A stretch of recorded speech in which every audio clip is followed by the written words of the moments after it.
Hi, welcome to Florida, Massachusetts. Hey, Posek here. So, there are a lot of cars driving in that footage, so we can't really use it. Instead, I'm going to tell you the populace I was trying to tell you. The population is 694 as of the 2020 U.S. Census in Florida, and it was located in Berkshire County. We don't know why Florida is named Florida. The Wikipedia page speculates, although I don't remember the last time Wikipedia page was supposed to speculate, that it was named after Spanish Florida because it was a topic of conversation at the time. One thing that is for certain, there are a lot of points in Florida and Massachusetts that are much higher than Florida State. The highest point in Florida State is 345 feet above sea level. Meanwhile, Massachusetts sits on a mountain. So that's going to make a difference. Anyway, let's check out and see what other properties Florida has besides being on a mountain and being much higher than Florida State.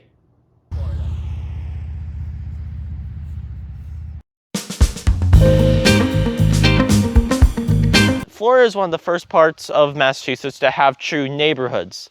These are very small neighborhoods, however. The first one is here in Drury. There is no Drury Lane, I don't believe. But what there is there's one business here called Brown's Garage. And whether or not it's actually still open is up to debate, since we were trying to go to Savoy Hollow General Store. Google Maps says that's open. I actually should probably fix that. But anyway, it's a pretty interesting looking garage, as you can see. And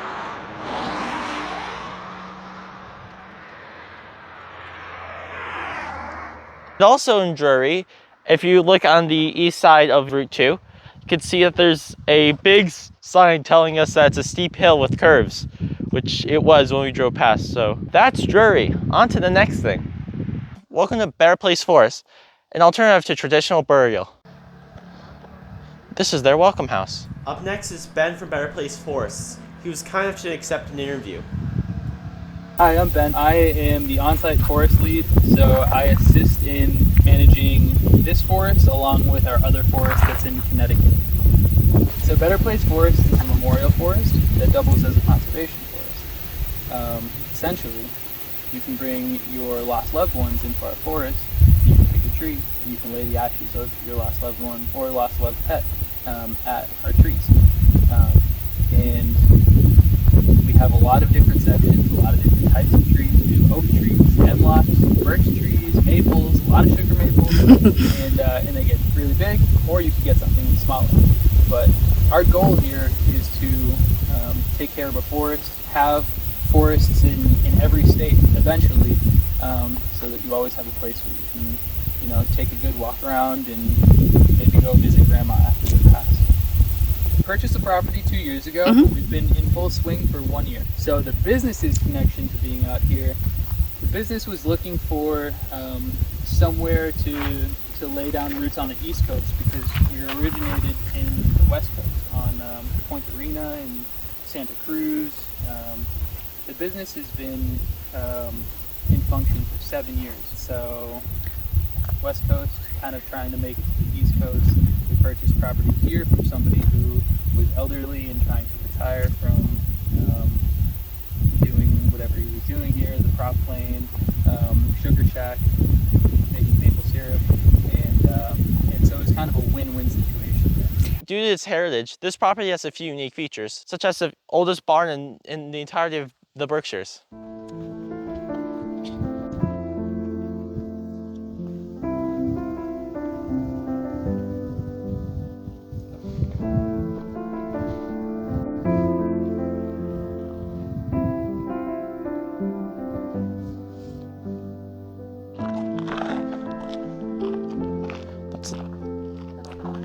Okay.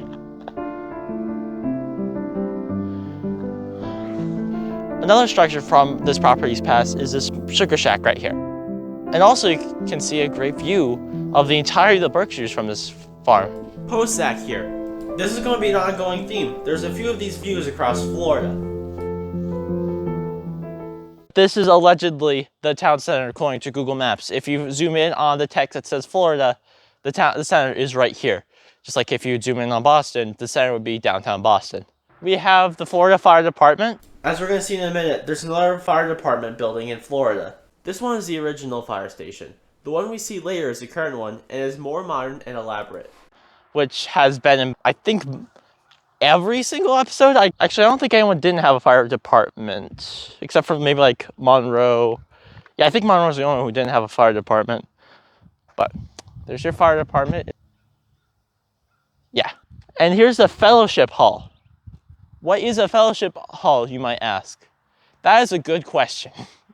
Half this stuff didn't show up on Google Maps, and since I use Google Maps for research, it's just hard to do it. If anyone knows what this is, please let us know. I'm guessing it's related to our next thing over here, which is the Florida Baptist Church, which did show up on Google Maps. They actually look like they've kept this in really good shape.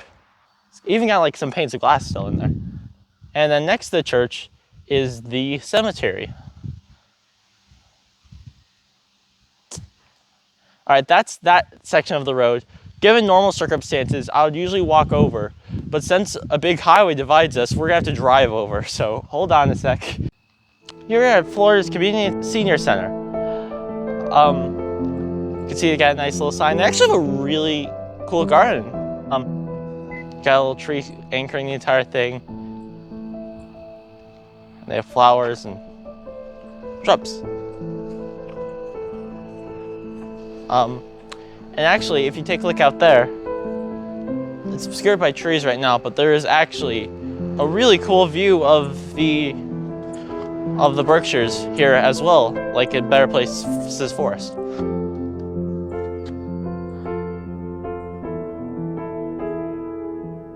Yeah, it feels this is a cool, nice little homey place.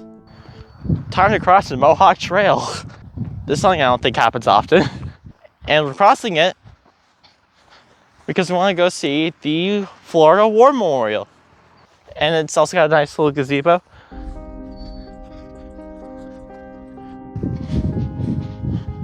The Adrian J. Perot War Memorial, dedicated May 26, 1997, to all prisoners of wars and missing in actions past, present, and futures.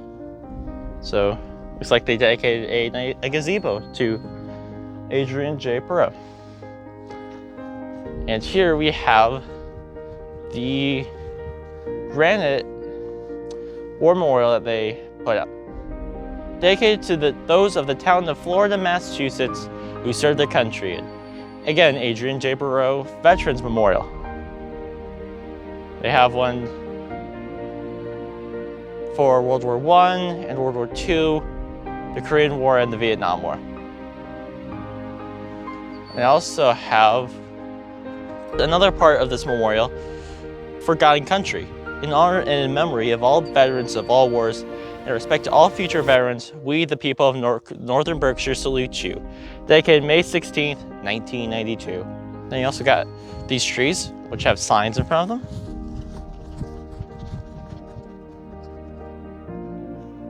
So they have, this one is a tree dedicated to Harold A. Moore. So I'm guessing that these are trees dedicated to certain veterans of war.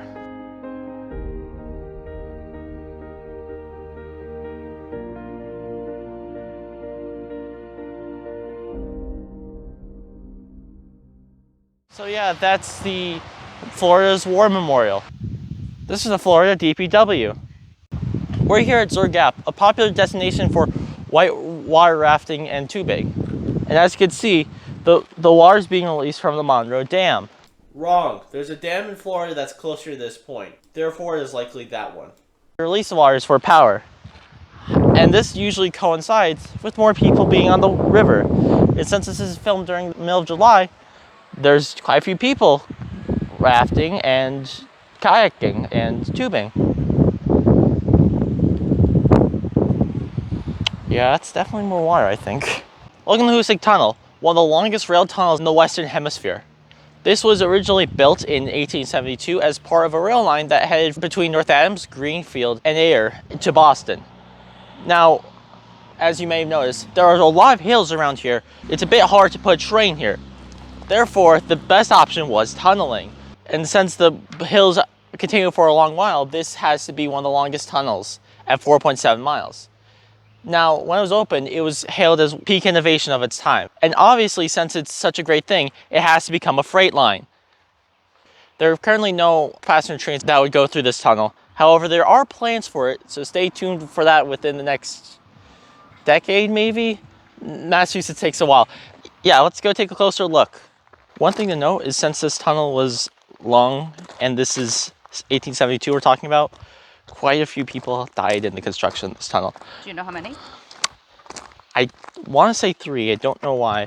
But and as you can see, they have a memorial over here to a particular Walter Rice. And you can see that he served for the Boston B&M, which is Boston and Maine, which is people who made this, and dedicated to the men who built the Hoosick Tunnel from 1851 to 1875. Now, due to this tunnel, a whole new section of town popped up called Hoosick Tunnel for the people who worked here. There's gonna be some footage of it, dash cam footage right here. Because the fact it's also a big tunnel, it's gained a bit of a reputation for trespassers. Therefore, a sign was needed, like this one. I advise not going in the tunnel. However, as long as you're ready, I feel like it's a fine walk saying next to the tunnel. Someone donated a bench. I think it's a railroad memorial bench sort of thing. Come over here. I don't know how else to explain it except for that. Bench generously donated by Tucson Trains and Leisure Club. So enough people have found this interesting that someone from Tucson decided to donate this, which looks like it's a memorial to like the construction of the tunnel and all sorts of things that would be involved in making the tunnel. And also next to it is this river canal thing.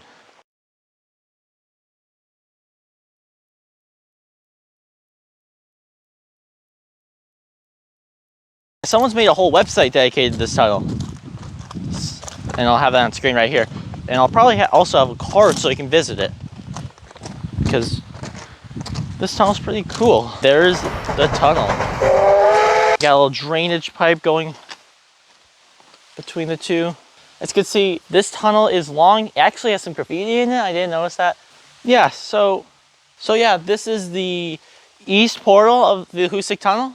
If you're interested in learning more, I'll have some resources in the description.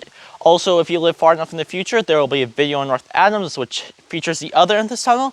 But until then, on to the next thing. Here we are at Fike Brook Station, also on River Road, as have been the Hoosick Tunnel, the Hoosick Tunnel neighborhood, and Zor Gap. Actually, I think this is the dam that controls the flow of water. As you can see, it's trespass. You can't trespass on here because not only that, it's also monitored by security cameras. So you can see they built their own little road just to get down to be the person operating it. And I am so tempted to dial and be like, hi, can I ask for an interview?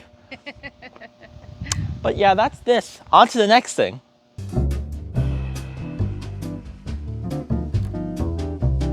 Florida was first settled about 1783. It was a part of Bernardson's grant, which was given to the town of Bernardson to indemnify that town for a loss, for which is sustained by running the line between Massachusetts and Vermont. I interpreted this as Bernardson had some land that was claimed by Vermont. However, thanks to dispute, they got it back. But I don't know. Let me know in the comments what your interpretation of this is. It was first settled by folks from all over Massachusetts, including one from Connecticut. However, most of them were from various towns in Western Massachusetts. It would gain 80 families and 75 households by 1795.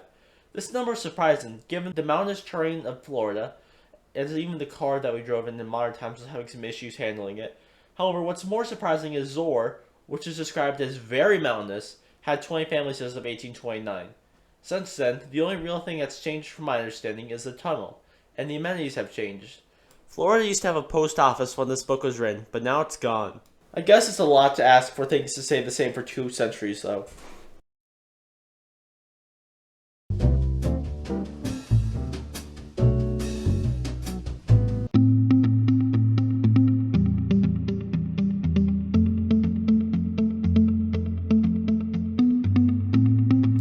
Yay, we've made it! Oh, wait, oh, now we're here. Now we're here. Here we are at the elk on the trail. Let's take a closer look at it. See, this is another memorial. And in memory of the Brothers of the Massachusetts Elks Association who died in the World War, erected by the association on the 17th of June 1923. So this has been here almost 100 years. So it's been here a while. I think this is a newspaper clipping. To the fact they did it.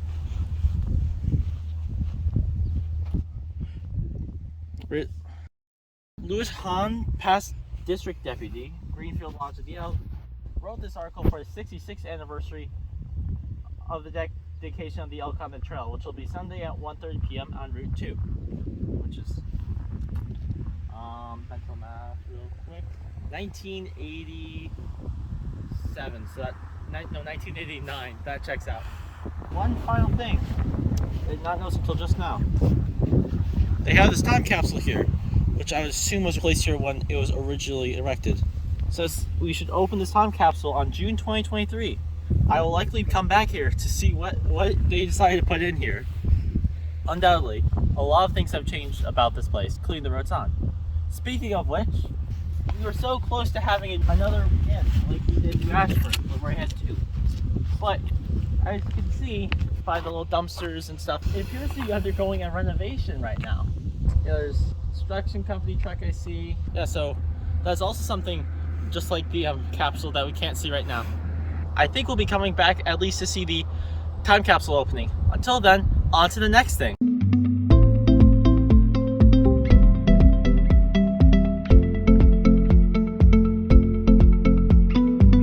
Welcome to Gabriel Abbott Memorial School, Florida's elementary school. Now, unlike a lot of the towns we've seen who have had elementary schools, they seem to be doing renovation on the elementary school. Looks like they took out all their windows and are trying to fix up some of the stuff, but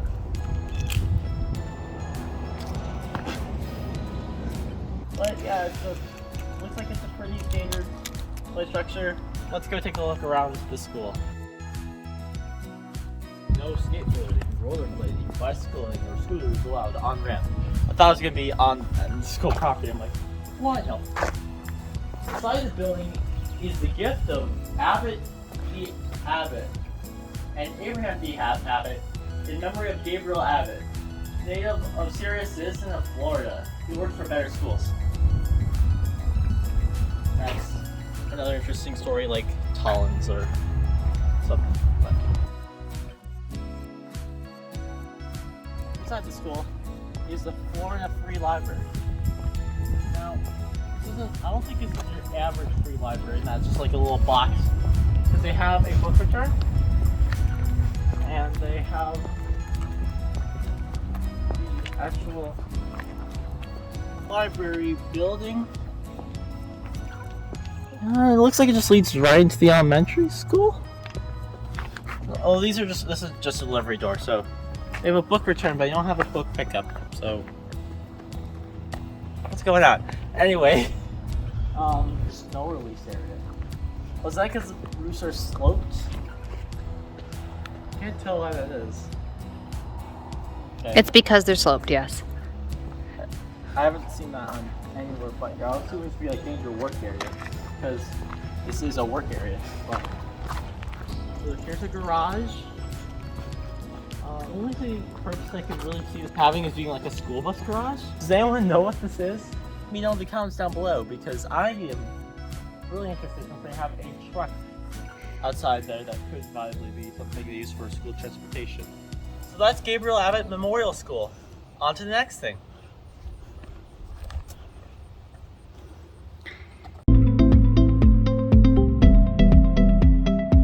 This is Florida's volunteer fire department.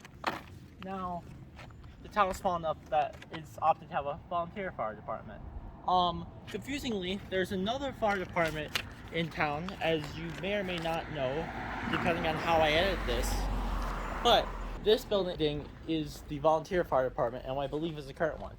You have your fire danger today is blah, which I had no idea would become a signature thing all across every single town when I started this. And it's got a fire truck, which is like on fire. And now we have a Florida fire truck, which is a truck. Unfortunately, That does seem like it's going to be driving anytime soon. The inspection sticker also says It was last renewed in like November of 2018, so it could have been used at any point between then. But now if you go around the other side, there's a memorial dedicated to Melvin D. Crossier. I can't tell if that's supposed to be Crossier or Crosser. Either way, it's his memorial firehouse. It was built to the memory of him, also known as Doc Crossier or Crosser. He was a founding member of the Florida Volunteer Fire Department, dedicated citizen of the town of Florida. Led and inspired young and old by example. That's what it says on there. That's the fire department. If we turn around real briefly, we're gonna see the building that we parked at, which to my understanding is The Old Florida Mountain Store. But that's not entirely certain since it says it's temporarily closed, and that looks pretty close. Let me just double check real quick. Yeah, it still says it's temporarily closed, despite the fact there is no sign on it or anything, or any indications that it's open.